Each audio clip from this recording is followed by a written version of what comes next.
Welcome back. So I've just created a new project here in CodeBlocks. Anyway, so what we're going to do here is take a look at an example. So a real example, not just conceptual syntax. So we will define a structure called date, and we will give it three attributes. So you will have day, month, and a year. Let's go ahead and type in struct date, and it's gonna be int day, int month, and int year. Excellent. So you have three attributes here. Attribute day is of type int, and all three of them pretty much are of type int here. But I mean, we could have placed a string or whatever. It doesn't really. They can be of different types. So above we have, well, this particular structure. In my comments here, it's actually above. So we have a defined structure date with three attributes. Sometimes these attributes are also called fields. So if you're reading some of the documentation out there on the net, keep in mind that they are sometimes referred to as fields as well. All these attributes are public. That is, they are visible outside the structure. So I don't know, a function or something inside of main, etc. Depends on where the structure is, I guess. Can actually see what's in the structure. You can access the attributes within the structure.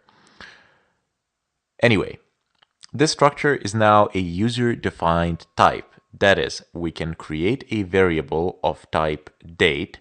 However, this structure is only defined. It does not take memory space. Only after we create a variable of type date, the structure will actually take up memory space. Then we can access its attributes. It sounds really confusing what I've just said, but don't worry about it. You will, once I write the code, you'll see it. So when we create a variable of type date, we say that we instantiate the structure date. So it's just one of those terms that you should have in mind and that you should remember. That is, we will create an object of type date. This is a declaration of a structure variable. So look carefully what I'm about to do. I'm going to basically go ahead and take this, Control X, and place it here above the main. Well, outside of the main. That's the idea here. And then I'm going to go into the main, back into the main. Okay, so there we go. And I'm going to type in date space dt semicolon. So this creates a variable dt of type date. Sounds rather strange, but look at this. It's not really that much different from me typing int dt. You see? I mean, there is highlighting, sure, but the concept is fairly similar.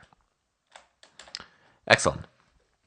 So we will access the attributes day, month, and a year using a special operator called member access operator. And this is a dot operator, so just place a dot basically. We will write a variable name followed by a dot and then the name of the attribute.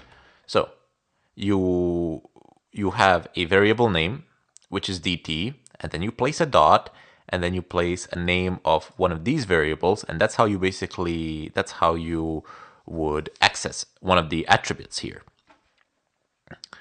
So let's go ahead and have some fun with it. So let's type in std, cout, enter month. Okay, so this is fairly simple. Std : cin, nothing new here, all the same. And now we write dt dot day. You see, it even actually, CodeBlocks even helps you out. It gives you the set of possibilities. So you can basically day, month, year, and it even tells you they're ints. It could have told you that they were floats or whatever. Doesn't matter. And that is how we shall fill day up. We will initialize it. We will give it a value. Okay, so std, : we shall repeat the process. I know that repetition can be a little bit boring, but it's really not bad for learning, so to say. Some things you memorize, most things you understand. At the end of the day, you're able to code. That's the important part. So, same thing we shall do for the year, and it's like enter day, and then I have a year here. It's gonna be, it should be month, day, year, right? So, month,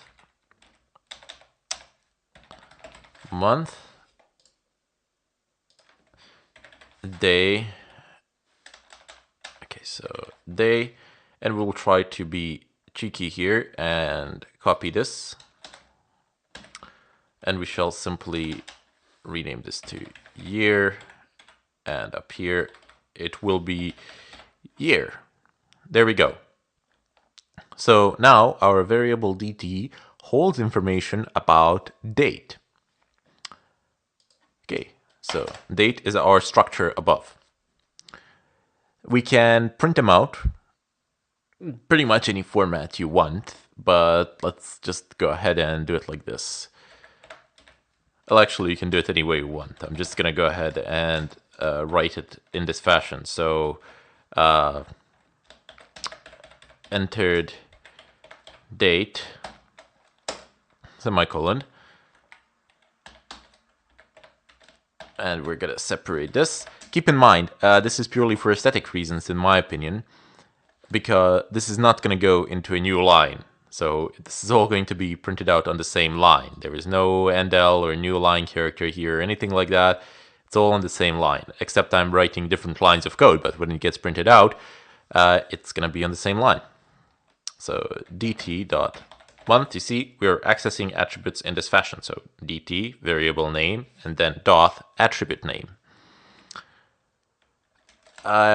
I've showered you a little bit with some technical terms, names basically, just, or technical terms, however you wish to call them.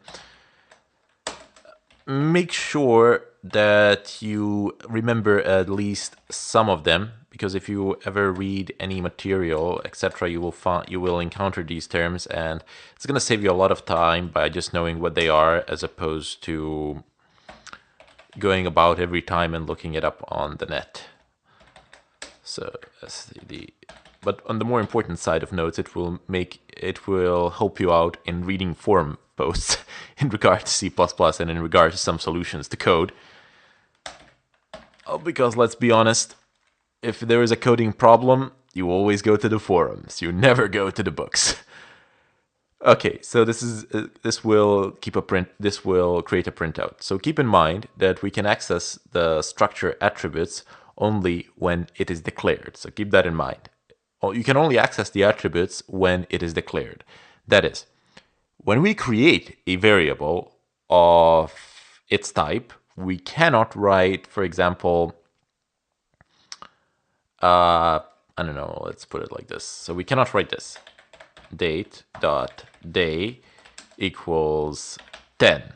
So this is not going to work. So yeah, you see, date.day equals 10. Date is a structure name, and this is not going to work. Here, let me just try to compile it. If I didn't make any other errors, and I didn't, so this you cannot utilize it in this fashion. Okay, semicolon, fine, whatever. Let's go ahead and run it again. But I'm going to get an error again. It doesn't matter. It will not work. So you cannot do like write a date as it is here, and then place a dot, and then access an attribute from the structure. You need to do this, date, and then create this variable here, and then by using that variable, you will be accessing attributes of the structure in this fashion. See? Easy as that. Okay, so let's run this. Okay, so 10th of the 10th of 2016. Okay, enter date is 10th of the 10th, 2016. You see the printout is on the same line, regardless of me spreading this right out onto two lines of code here. Okay then, we can take a look at another short example. This is not going to be anything complicated, so let me just go ahead and, well, I can recycle that, but I am going to remove all of this. And we're gonna have like date dt1 and then dt2. What could this be? Well, this is awesome because it allows you to recycle variable names a lot. In a way, I guess. Take that with a grain of salt, and here's why. So you type in dt1 dot year, and you can say that, let's say this is 2016. But then you can type in dt2 dot year equals 2020. So what is this? It seems that we have 2 years, and yet there is only one attribute here in the struct date. Well, yes, you can do this. You can have different variables here, and each one of these variables can be used to give a value to one of these attributes. And if you call dt1.year, you're going to get 2016. If you call dt2.year, you're going to get 2020. Here, let me just actually create a printout, and then we'll round this tutorial up. So, how shall we do this? Well, I'll just do it like this. dt1 dot year is equal to dt1 dot year. Colon and L. Fantastic. So now here std cout. Okay, my mouse says, come on, we have to see what I'm writing. dt2 dot year shall be equal to dt2 dot year std colon and L. Okay, so you will see that these two contain completely different values, so 2016 and 2020. There you go, 2016, 2020. So just wanted to, as a last note of this tutorial, I just wanted to show you that you can actually even do this without any problems of whatsoever. Anyway, bid you farewell, and we shall hopefully see each other in the follow-up tutorial.